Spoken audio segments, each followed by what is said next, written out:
भक्तों, ओम नमः शिवाय, श्री शिवाय नमस्तुभ्यम, जय श्री महाकाल। जी हाँ भक्तों, क्या आपके भी घर में कोई ऐसा व्यक्ति है जिसका विवाह नहीं हो पा रहा? आप लोग उसके विवाह के लिए बहुत ज़्यादा परेशान रहते हो, बहुत ज़्यादा चिंतित रहते हो कि आखिरकार इसका जो विवाह है, इस व्यक्ति का विवाह हो क्यों नहीं रहा है। तो आज का ये वीडियो मात्र और मात्र आपके लिए है। क्या करना है, कैसे करना है, पूरा आपको समझाने वाला हूँ। तो बस उपाय ध्यान से सुनिएगा, अच्छे से करिएगा। अगर आपने आज का ये उपाय ध्यान से सुन के अच्छे से कर लिया तो अवश्य रूप से है आपकी जो कोई भी मनोकामना है वो अवश्य रूप से पूरी होगी ही होगी। क्या करना है, कैसे करना है, पूरा आपको समझाने वाला हूँ। देखिए, पूज्य गुरुदेव की ही कथा सुन के और बहुत अच्छे से समझ के आपके लिए लेके आया हूँ।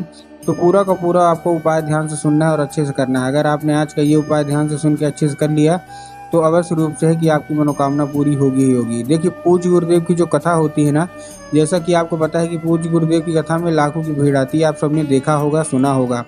तो अभी 5-6 महीना पहले की बात है, गुरुदेव की कथा चल रही थी और गुरुदेव की कथा में लाखों की भीड़ आई। जब गुरुदेव की कथा में लाखों की भीड़ आई तो वहाँ ज़्यादातर जो भक्त थे ना, उन्होंने क्या किया, पत्र के द्वारा अपनी मनोकामना गुरुदेव तक पहुँचाई। किसके द्वारा? पत्र के द्वारा। जब गुरुदेव के पास पत्र पहुंचा और गुरुदेव ने पत्र पढ़ा तो वहाँ उन्होंने देखा कि ज़्यादातर लोगों की केवल और केवल एक ही मनोकामना है। क्या मनोकामना है? कि गुरुदेव, हमारा जो बच्चा है ना, उसका जो विवाह है वो नहीं हो पा रहा। हमने बहुत ज़्यादा प्रयास कर लिया, हर एक चीज़ सही से ठीक चल रही होती है, लेकिन अंत में आके कुछ न कुछ ऐसा होता है जिसके कारण उस व्यक्ति का जो विवाह है वो नहीं हो पाता। कृपया करके कोई उपाय बता दें। जब गुरुदेव ने ये देखा तब गुरुदेव ने फिर उपाय बताना शुरू कर दिया। क्यों? क्योंकि उन लोगों ने ये भी लिखा था कि गुरुदेव, उसकी जो उम्र है ना वो बीतती जा रही है। मतलब कोई 30 साल का हो गया, कोई 35 साल का हो गया, यहाँ तक कि 40-40 साल तक के लोग हो गए हैं, लेकिन उनका जो विवाह है वो होने का नाम नहीं ले रहा। कृपया करके कोई उपाय बता दें ताकि उनका जो विवाह है वो हो जाए। हम लोग बहुत ही ज़्यादा परेशान हैं।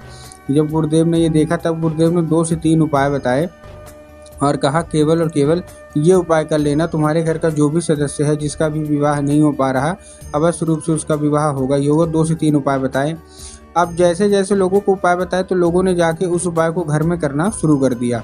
ठीक, अब जैसे ही लोगों ने जाके उस उपाय को घर में करना शुरू कर दिया, वही लोग जो गुरुदेव की कथा में आए तो वही लोग गुरुदेव की कथा में वापस फिर से आए और गुरुदेव को फिर से पत्र लिखा। 1 से 1.5 महीने बाद वो फिर से आए और फिर से गुरुदेव को पत्र लिखा। लेकिन ये वाला जो पत्र था ना, ये गुरुदेव को धन्यवाद के रूप में पत्र था कि गुरुदेव धन्य हो आपका, आपके द्वारा बताया गया उपाय हमने कर लिया है। हमारे घर का जो व्यक्ति था ना, हमारा लड़का था या हमारी लड़की था, जिसका विवाह नहीं हो पा रहा था ना, अब उसका विवाह पक्का हो गया है। हम आपको आमंत्रित करने आए हैं, आपका कोटि कोटि धन्यवाद। तो देखिए, जो लोग भी मेरी आवाज़ सुन रहे हैं ना, अगर आपको भी जानना है कि आखिर ऐसा कौन सा उपाय है जिसको करने मात्र से जो बच्चे होते हैं जिनका रिश्ता पक्का नहीं हो पाता, उनका रिश्ता पक्का हो जाता है, तो चलिए हम बताते हैं आपको आज के इस वीडियो के माध्यम से कि आपको करना क्या है। पूरा का पूरा उपाय आपको ध्यान से सुनना है, अच्छे से करना है। अगर आपने आज का ये उपाय ध्यान से सुन के अच्छे से कर लिया तो अवश्य रूप से आपके घर का जो भी व्यक्ति है जिसका विवाह में अड़चनें आ रही है ना, उसकी अड़चन दूर होगी और आपके घर के व्यक्ति का विवाह भी होगा ही होगा। लेकिन उससे पहले चैनल पर अगर पहली बार आए हैं और आवाज़ मेरी पहली बार सुन रहे हैं तो वीडियो कर दें लाइक और चैनल को भी कर लें सब्सक्राइब, ताकि पूजनीय पंडित प्रदीप जी मिश्रा के रोज़ नए नए उपाय जो कि मैं उनकी कथा से सुनता हूँ, श्रवण करता हूँ, सबसे पहले मैं आपको प्राप्त करा सकूँ। ठीक, तो देखिए, जो हमारा सबसे पहला उपाय है वो काहे का उपाय है? जो हमारा सबसे पहला उपाय है वो 3 काली मिर्च और 1 धतूरे का उपाय है। अब देखिए, काली मिर्च और काली तिल में ना बहुत सारे लोग कंफ्यूज होते हैं कि काली तिल लेना है कि काली मिर्च लेना है, हमको थोड़ा साफ साफ बताओ। तब गुरुदेव ने साफ साफ बताया है कि आपको क्या लेना है, आपको लेना है काली मिर्च। ठीक, काली मिर्च ले लिया। काली मिर्च के साथ साथ आपको और क्या चाहिए? काली मिर्च के साथ आपको 1 धतूरा चाहिए। ले लिया। लेने के बाद इसी व्यक्ति से करवाना है जिसका विवाह नहीं हो पा रहा। ले लिया। लेने के बाद आपको क्या करना है, पहुंच जाना है सीधे सीधे शिव मंदिर। अब जैसे ही आप शिव मंदिर पहुंचेंगे, शिव मंदिर पहुंचने के बाद आपको करना क्या है, जैसे आप शिव मंदिर पहुंचे, शिव मंदिर पहुंचने के बाद आपको दक्षिण दिशा में खड़े होना है और उत्तर की ओर अपना चेहरा कर लेना है। अब देखिए, दक्षिण और उत्तर में भी बहुत सारे लोगों के मन में कन्फ्यूजन आता है कि दक्षिण क्या है, उत्तर क्या है, हमको थोड़ा साफ साफ बताओ। तब गुरुदेव ने साफ साफ बताया है कि आप जिस भी शिव मंदिर जा रहे हैं ना, उस शिव मंदिर का जिधर साइड जलाधारी होगा, आपको अपना चेहरा उधर साइड करके खड़े हो जाना है। ठीक, खड़े हो गए। खड़े होने के बाद आपको करना क्या है, जैसे आप खड़े हो गए तो आपको एक नाम लेगी। कौन सा? महादेव का बहुत ही सुंदर सा नाम है, श्रम्भेश्वर महादेव। तो बस आपको करना क्या है, श्रम्भेश्वर महादेव का नाम लेके उन्हीं का स्मरण करके आपको चुपचाप क्या कर देना है, आपको अर्पित कर देना है बस। पूज्य गुरुदेव कहते हैं कि अगर आपने श्रम्भेश्वर महादेव का ये उपाय कर लिया ना, तो अवश्य रूप से आपकी मनोकामनाएं पूरी होंगी और महादेव की कृपा आपके ऊपर होगी ही होगी। ठीक है, ये था हमारा कौन सा, ये था हमारा पहला उपाय। अब हम चलते हैं अपने दूसरे उपाय की ओर। अब देखिए दूसरे उपाय में आपको करना क्या है। इस उपाय में आपको चाहिए क्या क्या, इस उपाय में आपको केवल और केवल 11 लाल फूल चाहिए, ठीक ना। कितने, 11 लाल फूल आपने ले लिए। 11 लाल फूल लेने के बाद आपको करना क्या है, जैसे आपने 11 लाल फूल लिए, आपको एक दो चीज़ों का ध्यान रखना है। देखिए 11 लाल फूल तो ले लिए, फूल आप कोई सा भी ले सकते हैं, गुलाब का ले लीजिए, गुड़हल का ले लीजिए, जो भी आपको पसंद आए आप ले लीजिए। बस एक दो चीज़ का ध्यान रखना है कि जो फूल है वो कहीं से भी कटा फटा या मुरझाया हुआ नहीं होना चाहिए, पहली चीज़। और दूसरी चीज़, वो जो फूल है वो एक किस्म का होना चाहिए। एक किस्म का मतलब क्या है कि अगर आप गुलाब का ले रहे हैं तो केवल गुलाब का लीजिए, अगर आप गुड़हल का ले रहे हैं तो केवल आप गुड़हल के लीजिए। ये नहीं करना कि 2 फूल गुलाब के ले लिए, 3 फूल गुड़हल के ले लिए, ऐसा आपको बिल्कुल भी नहीं करना, ठीक। आपने ले लिया। अब लेने के बाद आपको करना क्या है, जैसे आपने लिया, लेने के बाद आपको पहुंचना है सीधा सीधा शिव मंदिर। अब आपके दिमाग में आया होगा कि जाएंगे और हमको क्या करेंगे, बाबा भोलेनाथ के ऊपर अर्पित कर देंगे, जो कि पूर्णतः गलत है। आपको बाबा भोलेनाथ के ऊपर अर्पित करना ही नहीं है। आपको किसके ऊपर अर्पित करना है, आपको अर्पित करना है माता अशोक सुंदरी के ऊपर।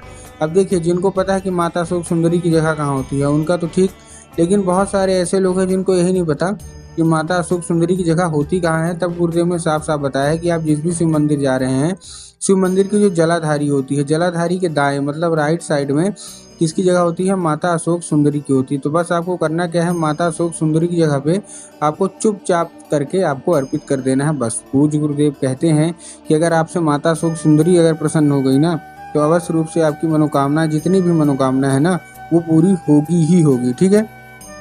ये था हमारा कौन सा, ये था हमारा दूसरा उपाय। अब हम चलते हैं अपने तीसरे और आखिरी उपाय की ओर।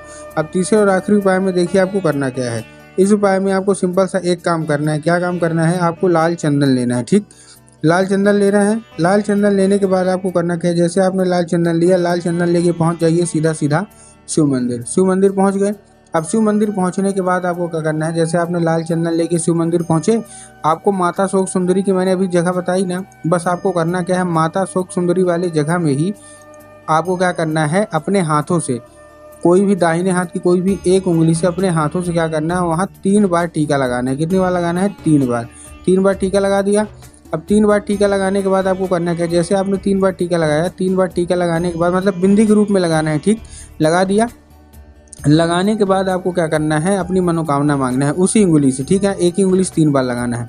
मनोकामना मांगने के बाद आप खड़े रहिएगा, हटिएगा मत वहाँ से। उसके बाद जैसे आपने मनोकामना मांगी, फिर से आपको वहीं टच करना है, उसी जगह पे, उसी बिंदी पे आपको फिर से टच करना है, और वो औषधि के रूप में मांग के उसको लाना है घर। अब ऐसे घर आ गए जहाँ आप लोग सोते हैं, जिधर साइड सर करके सोते हैं, उधर साइड सर की जो दीवार होगी ना, उसी दीवार में आपको 3 बार फिर से वो बिंदी लगा देना है। पूज्य गुरुदेव कहते हैं कि उस चंदन के जरिए स्वयं माता अशोक सुंदरी आपके घर में प्रवेश करती हैं, और आपका जितना भी काम रुका रहता है वो अवश्य रूप से हटता है, और अवश्य रूप से आपकी सारी की सारी मनोकामनाएं भी पूरी होती है। तो उम्मीद करता हूँ आज का उपाय समझ में आ गया होगा। उपाय अच्छा लगा हो तो कमेंट बॉक्स में हर हर महादेव अवश्य रूप से लिख दें।